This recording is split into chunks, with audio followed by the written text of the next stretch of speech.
Hey everybody, Sharon here from VidGamiac.com. Here we are today back in Assassin's Creed 3 going for the Hunter Killer achievement. This is to reach wave 10 of a game of Wolfpack. This is obviously going to be done in Wolfpack. You can either do this solo or as a team of up to 4, either with friends or with randoms if you want to play in matchmaking. Make sure you start up the game.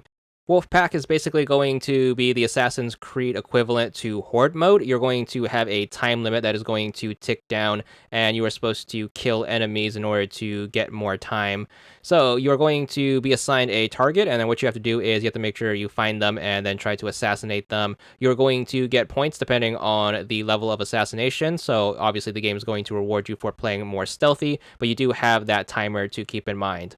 Also, you're going to have these little bonus requirements on the left side of the screen, and if you perform those, you're going to get additional points as well. And you're going to try to use your points to fill up the bar at the top of the screen, and then filling up that bar is going to advance you in the sequence, which is going to give you more time and also make things progressively more difficult in terms of type of enemy, as well as the challenges you have to do.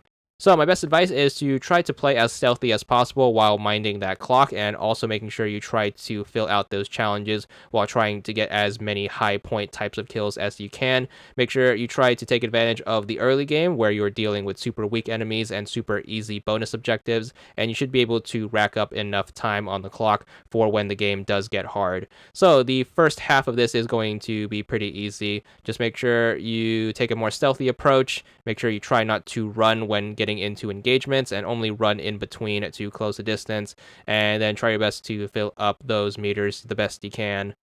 You also want to play careful at times. It's not worth risking a ton of time to go for a bonus that is too out of reach, so make sure you do keep that in mind. A big one to try to avoid is to get an acrobatic kill. Say you get an enemy who spawns at a spot where there's not a ton of surfaces to climb on. Just go for the kill whenever you can and try not to wait too long on them in order to burn a ton of time. And you should be good for this game.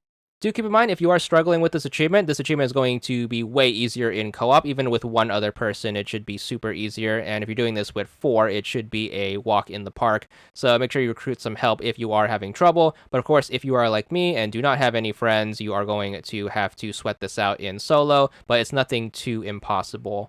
Once we get to the later waves, we're going to have to deal with multiple targets. Be very careful with these. If you alert the attention of someone, you are going to get stunned, which is going to eat up a ton of time. So try to go for your kills when people are more separate in this part, and then just make sure you be mindful of your positioning. Once we get to sequence 8, the game is going to get quite challenging. You're going to have the stronger enemies that you're going to have to kill. The bonus objective is going to be to try to go for a multi-kill. Multi-kills are going to be pretty difficult, especially if you don't have any good perks with you. And more likely than not, you're going to be doing this without a ton of perks, especially if you're going into this solo. So be very careful. If you're just doing this like normal, what's going to happen more likely than not is you're going to go for one assassination on the first person, and then the second person is going to end up stunning you. Try your best to recover from the stun, and make sure you pay attention to where the enemies go, and make sure you kill them before they can cloak or escape. And then we should be good for this one, but these sequences are going to eat up a ton of time, so be very careful on these.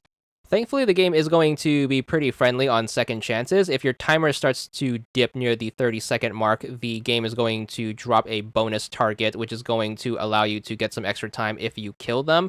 Their spawn is going to be random, so hopefully you're lucky and then have them spawn close by. That way you don't have too big of a detour to go in order to kill them to get your timer back up. But do keep advantage of those. They are going to be a great way of keeping you in the game, and then you can go back to your objective once you have that time boost. So take advantage of these whenever you can. They're going to be a lifesaver in a lot of situations, but do mind where they are. If a target is too far away, you obviously want to avoid them, as if you spend more time trying to kill the bonus target than the time that they would award you, it's going to be a complete waste. So make sure you do keep that in mind as well, and that should get you through these later waves.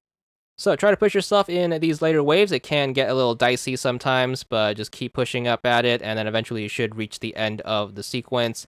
And remember, even if you are super low on time, advancing to the next sequence is going to be a great way of putting you back into the game. So make sure you try your best to get through this. If you absolutely need to advance the sequence, don't worry about taking the few extra seconds in order to try to go for a more valuable type of kill. The extra points advancing you to the next sequence is going to be worth it, as you are going to get more time when you do advance the sequence. But of course, this is going to take a little bit of luck. Hopefully, you do get lucky in those bonus targets spawn locations so you can keep your timer going. Thankfully, once you are on the last sequence, the bonus objectives are going to be a little easier, although they're going to be more time consuming, so make sure you do keep that in mind. You definitely want to keep a more stealthy approach at this, but try your best to keep your eye on that timer. We don't want to take too much time, but once we manage to get our last few kills, we should hit sequence 10, and we should be good for our achievement. 20 gamer score for this one, and that's all there is to it.